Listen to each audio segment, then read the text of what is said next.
তুই তো এলাকার কোনো খবর রাখো না। ইওনো মহোদয় যে আকাশ পাটোয়ারিরে বালি উত্তোলনের পারমিশন দিচ্ছে, এই বালুর ড্রেজারের পানি কৃষক জমিতে যাইয়া সব ফসল পয়সা চাইতেছে। কিন্তু ভাই, আমি যতটুকু জানি ইউনো সাহেব তো একজন সৎ মানুষ। ইওনো মহোদয় যে সৎ মানুষ এটা তুইও জানো, আমিও জানি, কিন্তু এই যে আম জনতা এরা তো আর জানে না। জানে? তাহলে ভাই আমরা এখন কি করব? ইউনোর বিরুদ্ধে আমরা একটা আন্দোলন গইরা তুলব।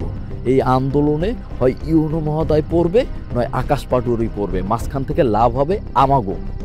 কিন্তু বড় ভাই, আকাশ পাটোয়ারির বিরুদ্ধে যে আপনি আন্দোলন করবেন, একবার যদি হাইরা যান তাহলে কি আমরা জানে বাঁচতে পারবো? আরে বলো, সেনাপতি রাজা হয় কখন? কখন? যখন রাজা মইরা যায় বা রাজারে মাইরা ফালানো হয় তখন। সারা জীবন কি চামচাগিরি কইরা থাকবি? রাজা হইতে মন চায় না, সেনাপতি হইতে মন চায় না। আমার ভিতরে তো রাজা হওয়ার লোভ কাজ করে, তোর করে না সেনাপতি হওয়ার লোভ?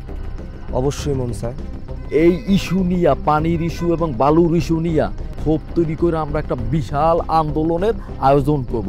এই আন্দোলন দিয়া হয় ইওনো মহোদয় নয় আকাশ পাটোয়ারি দুজনের একজনের ফালাই দিতে হবে। এই দুজনের একজন পড়লেই মাঝখান থেকে লাভবান হব আমরা, তুই আমি। এইটাই হলো মোক্ষম সুযোগ। ওকে বড় ভাই, চল।